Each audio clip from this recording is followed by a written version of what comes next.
Welcome to the Hawaii Wildfire Vegetative Fuels Management Mapping Project.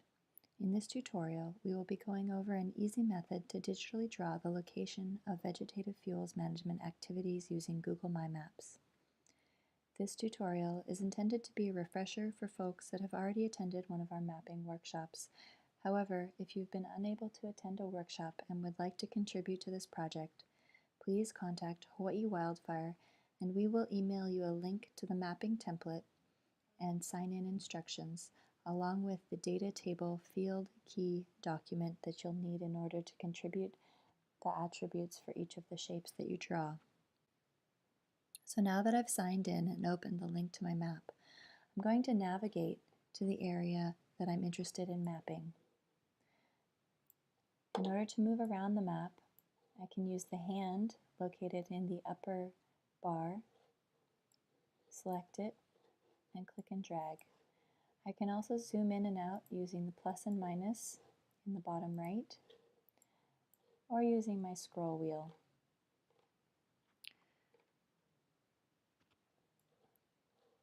So to start off, we're going to rename our map.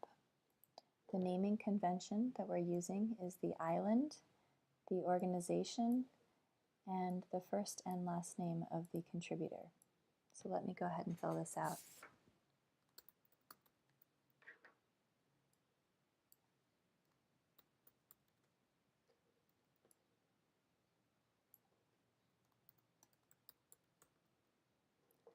When I'm completed, I will hit save. Also in this left-hand bar, we can see the different layers set up for this mapping template. There are 3 different layers in order to organize the information that we'll be collecting during this mapping project.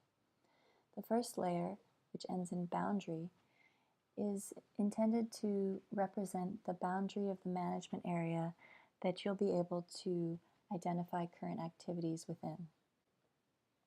The second layer are the current vegetative fuels management activities that you or your organization are currently working on. And the final layer are those top 3 desired future fuels management projects that you'd like to see. And here at the bottom, we have the ability to change the base map. So if we click on the downward arrow, we can select a different map to look at. But I'll leave it on satellite for now.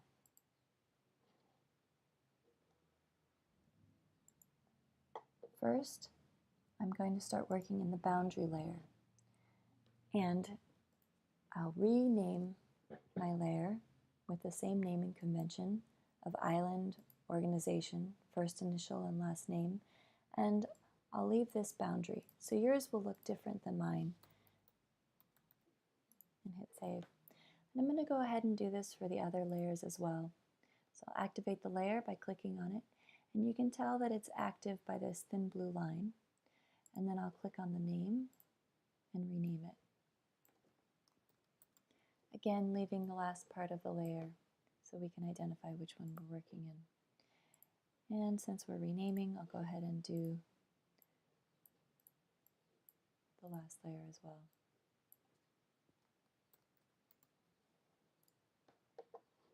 So now I'm just going to go through and double check that I've renamed my map and my layers appropriately so that when we go and add our data, it goes into the appropriate layer. All right, the first layer I'm going to start mapping is the boundary of the area that I'm representing. So I'm going to click on the layer boundary, make sure that it's highlighted with the blue bar, and now I get to start mapping. So I'm going to select the draw a line, click on add line or shape, and now I have a little crosshair for my cursor. I can zoom in to the area that I'm mapping, and for the purposes of this tutorial, I'm going to map the Puako neighborhood. Each time I click, a new point or node is dropped, and it's okay if it's not exactly where I want it right now, because I can go and edit this shape a little bit later. But it's important to make sure I finish the shape And I do that by clicking on the starting point once it gives me the little hand symbol. I know that I've completed the shape because this pop-up box comes up, and I'm going to leave the automatic naming polygon and a number, and I'm going to add my name in the first box below. Now, if I am unsatisfied with the points that I've put, I can always zoom in more and click on a point and move it by clicking and dragging.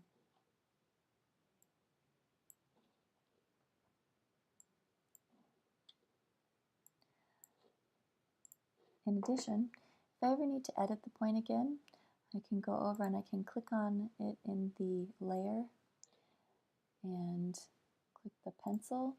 Now I have the opportunity to edit the name. If I click on the shape, click edit, I can now move these points again. Remember to click save, and I'll close that out. Now that you've identified the boundaries of the area that you're managing, let's go ahead and start adding in the current vegetative fuels management activities.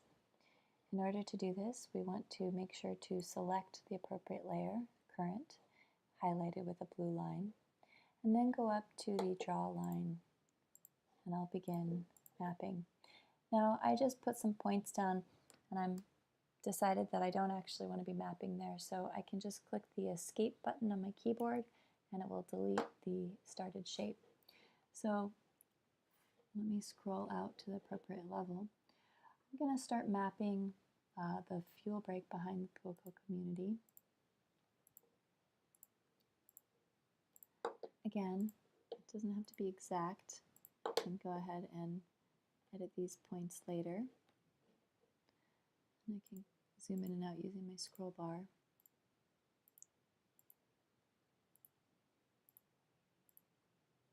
But be sure to finish the shape. Now we will start putting in the information about this shape. We'll leave the automatic naming, and the name is going to be fuel break.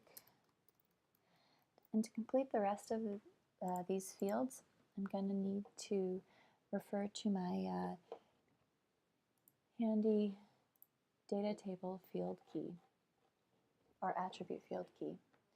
So the first box, type, the question is, what type of fuels management activity is being mapped? In this case, we're doing a fuel reduction activity, so I'll select 2.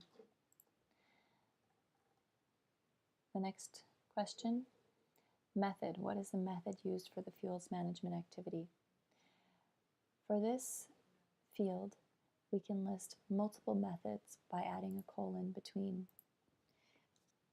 We're using, for example, large-scale mechanical mowing, number 8, large-scale bulldozing, maybe some handwork, chainsawing. So I'm going to enter some multiple methods here by using a colon to separate.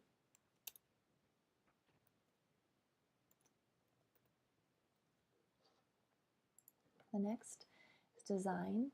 What is the design of the fuel management activity? And this is a contiguous line, number 2.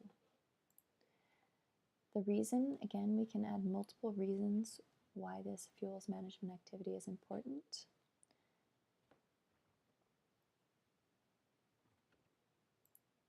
And I'm just going to keep going through.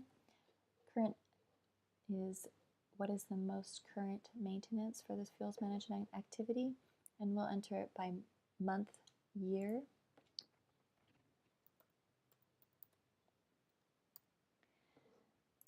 And then we want to know, when was the fuels management activity first established? And for this, perhaps I don't know the answer, and so I can look and use any of these master codes. 90 is I don't know. 91, perhaps we haven't pre-identified the option that makes most of sense to you, or it's 99, sensitive information, and you'd like us to only use it for aggregate data analysis and not include it in the rest of our project as attributable to you. So I'm gonna, I don't know, and the last one, sorry, maintenance. How frequently is this fuels management activity maintained? And I'm going to hit save. Now perhaps I want to add another shape, and I want to show a fire road behind the community. And since I'm making a line, I'm only going to double click on the last point in order to finish the shape. And you see how it says line 3. So line 3, we're going to leave that. I'm going to call this fire access road. Going back to my little cheat sheet field key.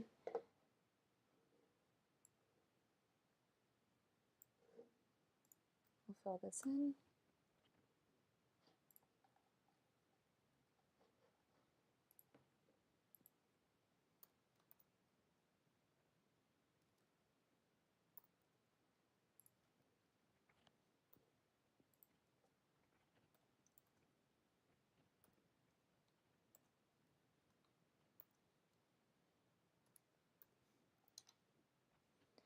And I don't know when it was established, when the most recent maintenance was, when it was established, or how frequently it's maintained. So I'm going to put 90 and click save.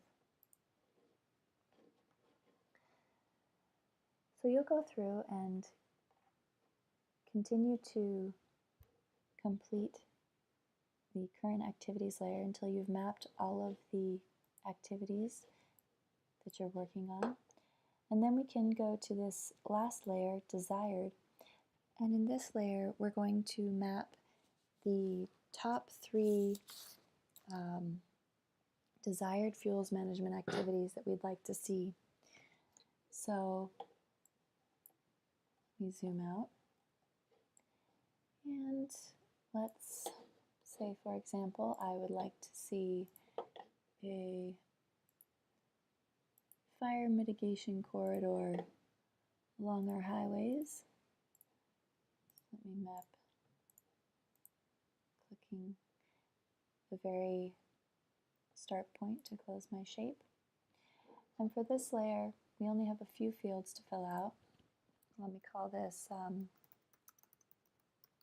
fire mitigation corridor. The type, going back to our cheat sheet, I'd like to see a fuels conversion activity that changes it so it's less fire prone along the sides of the roads. So let me, number 3.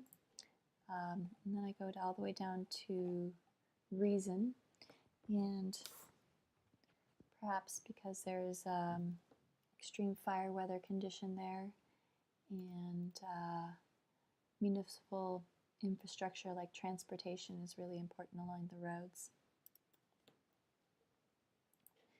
And then I'll answer achievability. Click save.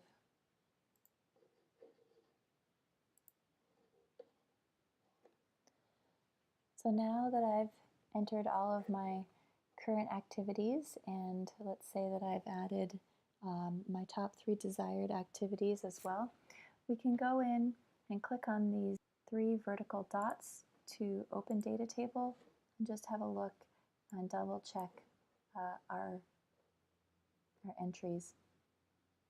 Here we can also actually edit what we've input. So maybe I later found out that we actually do maintain this fire road regularly, so I'll replace that number. Again, if we need to edit any of the features that we've mapped, we can either click on them and click the edit, or you can click on the vertical 3 dots to open the data table and edit directly in spreadsheet form. Also, if you decide that you need to, if you make a feature but you need to delete it, you can click on the trash can icon and that will delete the feature. If you accidentally delete something, you can use your keyboard commands like Command Z to undo, or redo Command Shift Z. When you're finished with your mapping, please be sure to double check that all of your layers are named correctly, and check your data table to make sure that you've completely filled out all of the fields, even if you have to answer I don't know for some of them. When you're finished, please send us an email and let us know that you've completed data so that we are able to download that data and include it in the project. Thank you so much for taking the time to watch this tutorial and to contribute to the Hawaii Vegetative Fuels Management Mapping Project. Please feel free to ask us any questions via email. You can contact us at lele@hawaiiwildfire.org or check out our website for upcoming workshops that you or your colleagues may be able to attend. Ahui ho!